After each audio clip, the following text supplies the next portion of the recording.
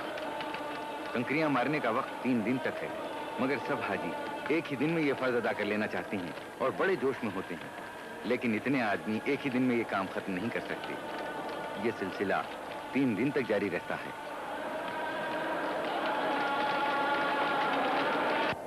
10ویں ذی الحجہ کو حاجی کے لیے مینا میں قربانی کرنا واجب ہے. 1 اونٹ یا 1 دمبا یا 1 مینڈھا یا کم سے کم 1 بھیڑ.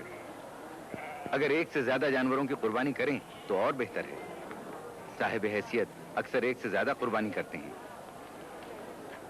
اگر حج کے زمانے میں کوئی ایسی لغزش ہو گئی ہو جو حج میں منع ہے تو اس کے لیے ایک قربانی الگ کفارے کے طور پر کرنی پڑتی ہے. قربانی کے لیے لاکھوں جانوروں کی ضرورت ہوتی ہے. ایک زمانے سے عرب اور عرب کے قریبی ملکوں ایشیا اور افریقہ سے جانور لائے جاتے ہیں.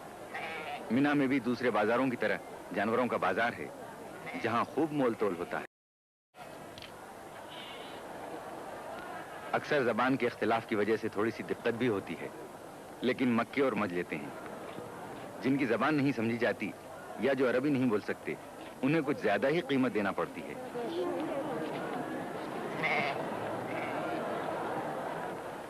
قربانی کا فرض ادا ہونا شروع ہو گیا.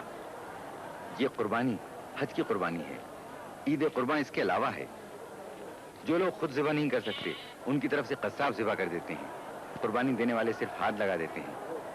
ہر سیکنڈ قربانی کیے ہوئے جانوروں کی تعداد بڑھتی جاتی ہے اور جگہ کی تنگی ہوتی ہے.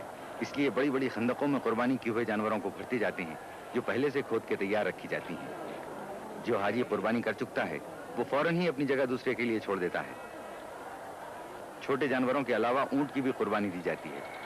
بلڈوزروں کے ذریعے خندقوں کو دبا کر برابر کر دیتے ہیں تاکہ ہوا خراب نہ ہو. قربانی حضرت ابراہیم کی یادگار ہے اور اللہ نے اس واقعے کو تاریخی اہمیت دے دی. مسلمانوں پر اس کو اس لیے فرض کر دیا کہ ایسی بے لوث بے غرض محبت پیدا کر لیں جس میں رتی برابر شبہ نہ ہو.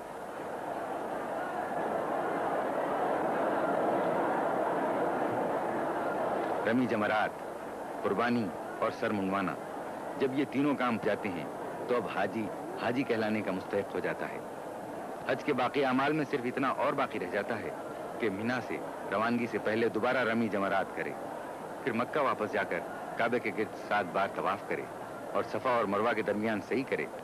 مبارک تم کو تکمیل رسوم اولی کرنا، مبارک تم کو تعمیل الہ العالمین کرنا. خدایا ہر مسلمان کو یہ روزے باسعادت دے، دیا شوق زیارت سب کو توفیق زیارت دے.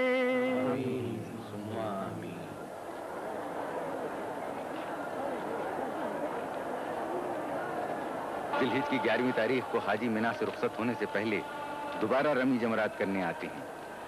آج تینوں ستونوں پر 7 کنکریاں مارنا واجب ہے، اس ترتیب سے کہ پچھلے شیطان پر، پھر پہلے پر اور آخر میں درمیانی پر. اگر نشانہ چوک جائے تو دوبارہ کنکری ماری جاتی ہے. آدمیوں کی اتنی بھیڑ اور دھوپ کی تیزی کی وجہ سے لوگ بتواز ہوتے ہیں، اس لیے اکثر نشانہ غلط ہو جاتا ہے اور کنکریاں بجائے ستونوں پر پڑنے کے دوسرے حاجیوں کے سروں پر پڑ جاتی ہیں. اس طرح پھر نشانہ لگانا پڑتا ہے. یہ کنکریاں بھی پہلے ہی مشعر الحرام سے چن کر جمع کر لی جاتی ہیں. یہ تینوں ستون ان 3 مقامات کے نشان ہیں جہاں جہاں شیطان نے حضرت ابراہیم خلیل اللہ کو بہکانے کی کوشش کی. انہوں نے اس مردود کے 7 کنکریاں ماری جس سے وہ ملعون زمین میں دھنس کے رہ گیا. اسی طرح 3 بار ابراہیم علیہ السلام نے 7 حاجیوں کا 7 کنکریاں مارنا حضرت ابراہیم کی یادگار ہے تاکہ ہر حاجی کو یہ یاد رہے کہ شیطان کے بہکاوے میں کہیں نہ پھنس جانا اور راہ رات سے نہ بھٹک جانا. حاجیوں کا قیام 3 روز تک مینا میں رہتا ہے. ان دنوں میں مقامی بازار کی رونق بہت زیادہ بڑھ جاتی ہے. بازار بین الاقوامی نمائش نظر آنے لگتا ہے. دنیا کے ہر ملک کا خاص اور عمدہ مال یہاں مل سکتا ہے. مقامی دکانداروں کے ساتھ دنیا کے دوسرے ملکوں کے تاجر بھی ہوتے ہیں جو حج کرنے آتے ہیں اور اپنے ملک کی خاص چیزیں بھی ساتھ لاتے ہیں۔ انسانوں کا ایک سمندر ہے، ان کے سر یوں نظر آ رہے ہیں کہ جیسے سمندر میں طوفانی موجیں اٹھ رہی ہوں۔ عورتوں اور بوڑھوں کو ایسی حالت میں بڑی دشواری کا سامنا کرنا پڑتا ہے، لیکن اللہ کی خوشنودی کا خیال بازوؤں میں جوش پیدا کر دیتا ہے۔ عقیدے کی پختگی ہر مشکل کو آسان کر دیتی ہے۔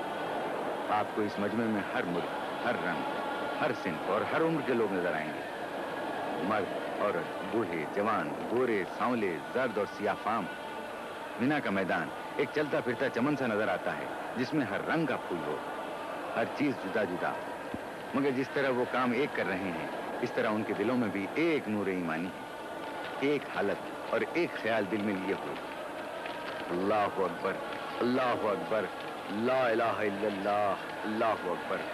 اے خدا تو عظیم ہے، تو واحد ہے، تو بڑا ہے۔ پچھلی خطاؤں کو درگزر کر آئندہ نیک رہنے کی توفیق عطا فرما، کیونکہ تیری رحمت بے پایاں ہے۔ رحمت پر تیری میرے گناہوں کو ناز ہے۔ بندہ ہوں، جانتا ہوں تو بندہ نواز ہے۔ رمی جمرات کے لیے ہر شخص دوسرے سے آگے بڑھ جانا چاہتا ہے۔ اس طرح جوش میں آنا اور شیطانوں کو کنکریاں مارنا عجیب نظارہ پیش کرتا ہے۔ مینا میں حاجیوں کے ٹھہرنے کا مسئلہ اب بھی توجہ کرنے کے قابل ہے۔ تمام خیمے اور وہ عمارتیں جو حاصل کر لی جاتی ہیں ان میں بھی ایک کی جگہ کئی مجبوراً ٹھہرایا جاتا ہے، پھر بھی ایک بڑی تعداد یوں ہی رہ جاتی ہے۔ مینا میں یہ ہے مسجد خیف، یہ اتنی ہی قدیم ہے جتنا دین اسلام۔ حضور سرور عالم نے اپنے صحابیوں کے ساتھ کئی بار اس مسجد میں نماز جماعت ادا فرمائی ہے۔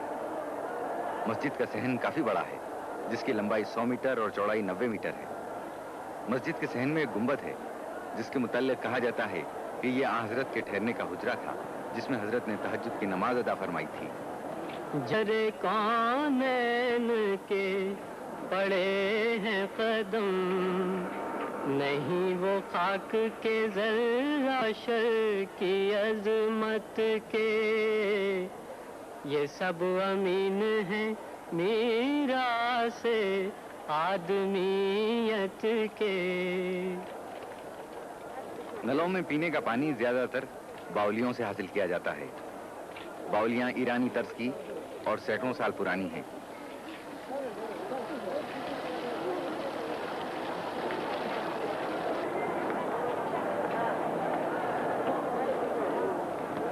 یہاں ایک بہت ہی خاص اور مشہور باولی بھی ہے۔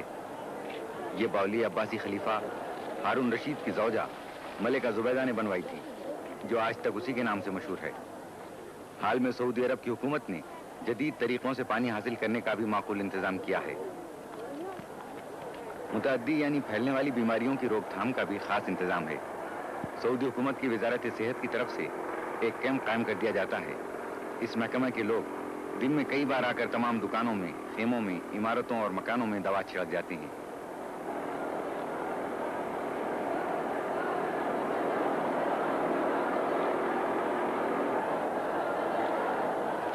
ابھی تک پورے حاجیوں سے رمی جمرات کا فرض ادا نہیں ہوا ہے۔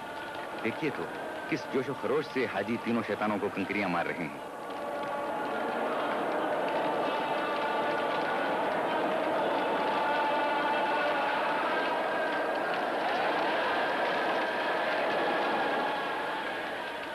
شیطان کنکریوں میں ڈوب گئے ہیں، یوں لگتا ہے جیسے شیطان لعنت کے سمندر میں غرق ہو کر رہ گیا ہو۔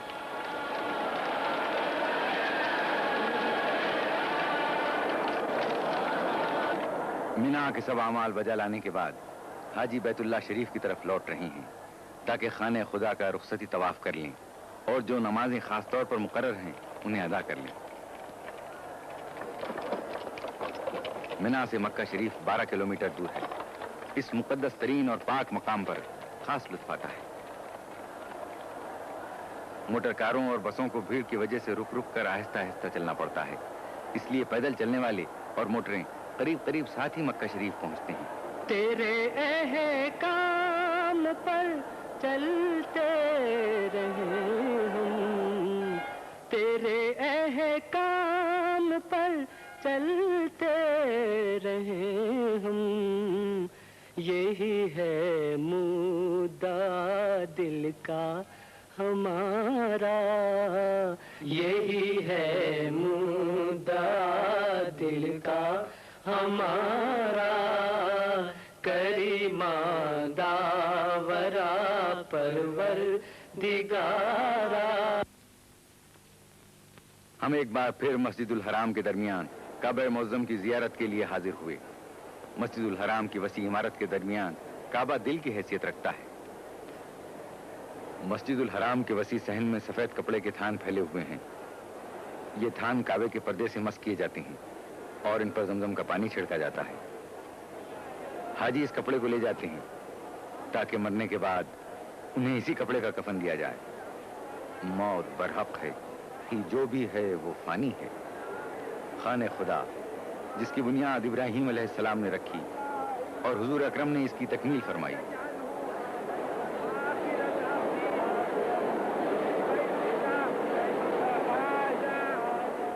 مسجد الحرام کے صحن میں بہت اعلیٰ درجے کے قیمتی سنگ مرمر کا شاندار منبر ہے جو ترکی کے عثمانی سلاطین کا بنایا ہوا ہے. اور یہ ہے مقام ابراہیم. کہتے ہیں کہ وہ پتھر جس پر حضرت ابراہیم خلیل اللہ نے کھڑے ہو کر اپنے ہاتھ سے کعبے کی دیوار بنائی تھی یہی موجود ہے. یہ حجر اسود ہے. حضرت محمد مصطفیٰ صلی اللہ علیہ وآلہ وسلم نے اپنے دست مبارک سے کعبے کی دیوار کے دو پایوں کے درمیان نصب کیا.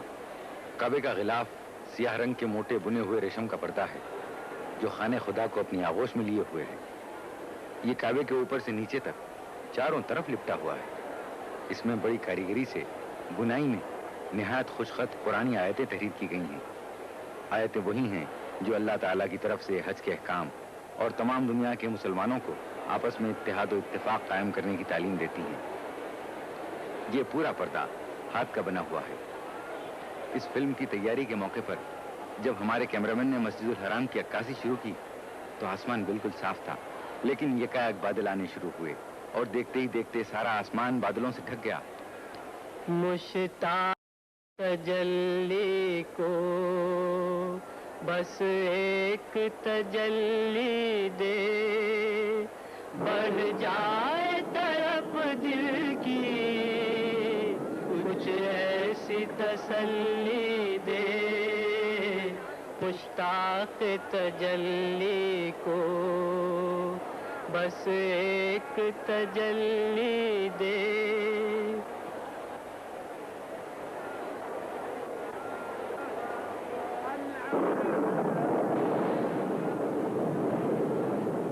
ٹھیک اسی وقت جبکہ مسجد الحرام کے دالانوں میں حاجیوں کی صفیں قائم ہو گئیں اور تکبیر کی آواز بلند ہوئی، خدا کی رحمت نازل ہونا شروع ہو گئی.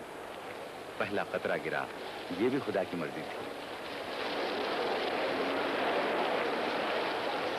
جو لوگ مسجد الحرام کے صحن میں تھے اور کعبہ شریف کا طواف کر رہے تھے وہ بھی نماز کی صفوں میں شامل ہو گئے اور عصر کی نماز شروع ہو گئی.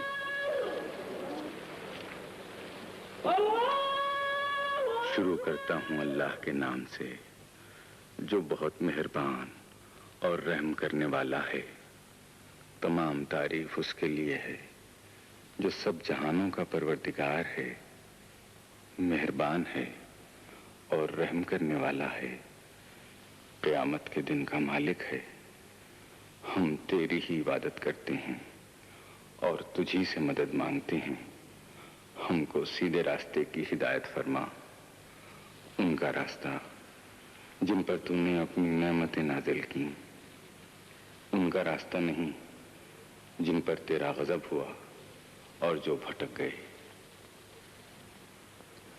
شروع کرتا ہوں اللہ کے نام سے جو بڑا مہربان اور رحم کرنے والا ہے.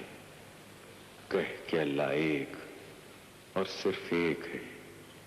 اللہ بے نیاز ہے، نہ وہ کسی سے پیدا ہوا اور نہ اس سے کوئی پیدا ہوا. ہرگز کوئی اس کا سا نہیں، وہ اپنی شان اور حیثیت میں اکیلا ہے. جیسے ہی نماز ختم ہوئی بارش بھی تھم گئی، بادل چھٹ گئے. پانی کے قطرے کعبہ شریف کے پرنالے سے اب بھی گر رہے تھے. سورج کی روشنی میں زیادہ چمک آ گئی، گویا ان لوگوں کی پاکیزہ دلوں کی روشنی نظر آنے لگی جو حرم خدا کے کبوتروں کی طرح بھولے والے سلو آشتی کا نمونہ بنے ہوئے اپنے پروردگار کا حکم پورا کرنے کے لیے دور دراز ملکوں سے آ کر جمع ہو گئے ہیں.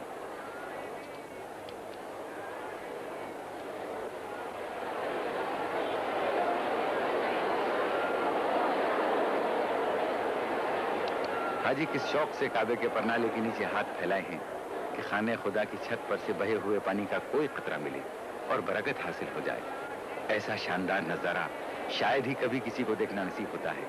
یہ سعادت آسانی سے حاصل نہیں ہوتی۔ پہلی بار اس کی مفصل تصویر لے کر اس نظارے کو محفوظ کیا گیا ہے۔ یہ بھی خدا کی خاص رحمت ہے۔ حاجیوں کے مینا سے مکہ آنے کا سلسلہ جاری ہے۔ ابھی تک سب لوگ مکہ نہیں پہنچ سکے ہیں، اگرچہ مینا سے مکہ کا فاصلہ کچھ زیادہ نہیں، باوجود کہ سب راستے یک طرفہ کر دیے جاتے ہیں، یعنی ادھر سے ادھر آنے والوں کو راستہ ملتا ہے، ادھر سے ادھر جانا بند ہوتا ہے۔ سعودی عرب کی پولیس بھی بڑا انتظام رکھتی ہے کہ سفر میں ذرا سی بھی رکاوٹ نہ پڑے۔ گاڑیوں اور پیدل چلنے والوں کی قطاریں الگ اور قاعدے سے بنا دی جاتی ہیں، پھر بھی اتنی تعداد میں گاڑیاں اور پیدل چلنے والے ہوتے ہیں کہ آسانی سے آگے بڑھنا مشکل ہوتا ہے۔ سفر کی رفتار بہت سست رہتی ہے۔ بہت ممکن ہے کہ حاجیوں کا آخری دستہ آدھی رات کے بعد مکہ پہنچ سکے۔ یہ ایمان کا جوش، یہ حج کا شوق 1400 سال سے جاری ہے۔ اس میں کوئی کمی نہیں ہوتی، بلکہ زیادتی ہی ہوتی جاتی ہے۔ یہ پہاڑیاں جو مکے کے مقدس شہر سے صرف 9 کلومیٹر کے فاصلے پر ہیں، دین اسلام کی ابتدا کی خاموش گواہ ہیں۔ اسلام کی حیرت ناک ترقی، حق کی ایک آواز اور اس کا ساری دنیا میں اتنی جلدی پھیل جانا، یہ پہاڑیاں ان سب تاریخی حقیقتوں کی چشمدید گواہ ہیں۔ پکارا جس نے بس تجھ کو پکارا، کریما داورا پروردگارا۔ یہ غار ہرا ہے۔ یہاں نبوت کے اعلان سے پہلے حضرت عبداللہ کے یتیم و جواں سال فرزند حضرت محمد مصطفیٰ صلی اللہ علیہ وسلم تنہائی میں بیٹھ کر غور و فکر میں کئی دن اور کئی راتیں گزار دیتے تھے۔ اسی غار میں آن حضرت نے فرشتے کی زبان سے خدا کا حکم سنا،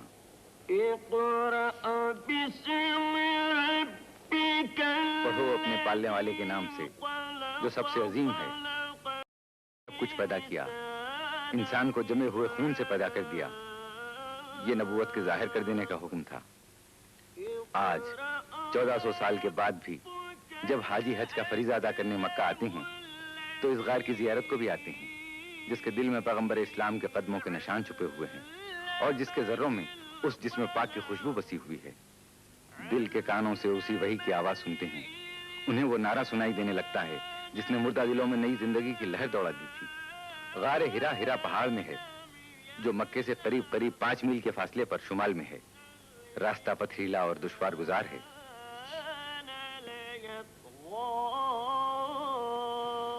یہاں سے ہم پھر مینا جاتے ہیں۔ اب مینا بالکل خالی، خاموش، جوتے اور کنکریاں کھا کر بڑا شیطان بھی چپ ہے۔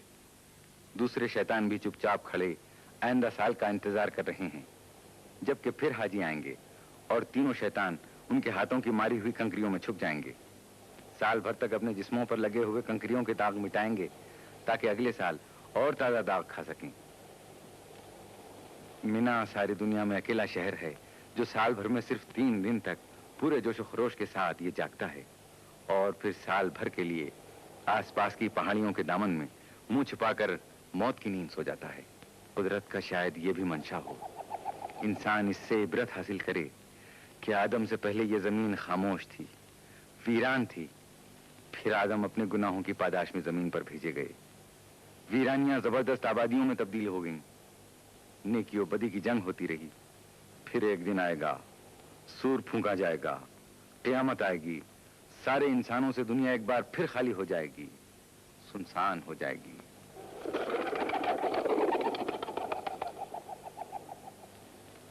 یہ کبوتر بھی کسی زندہ مقام کی طرف اڑ کر جا رہے ہیں۔ گھر خالی، کام کرنے کی مشینیں جیسے مردہ، مساجد چپ۔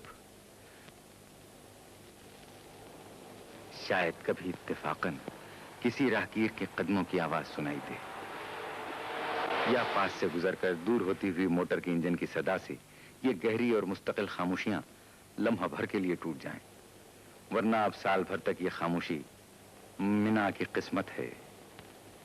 ہے سارے جہاں سے نرالا، یہ منظر ہے سارے جہاں سے نرالا، حقیقت کو دیکھے کوئی آنکھ والا، عرب اور عجم ہے سبھی ایک صف میں، نہ آقا نہ خادم نہ گورا نہ کالا، نہ آقا نہ خادم نہ گورا نہ کالا، نہ فخر امارت نہ شرم غریبی، نہیں کوئی معیار ادنا و اعلیٰ، نہیں کوئی معیار ادنا و اعلیٰ۔ دبستان وحدت میں تقسیم گم ہے، منو تو کی تفریق و تعلیم گم ہے، منو تو کی تفریق و تعلیم گم ہے۔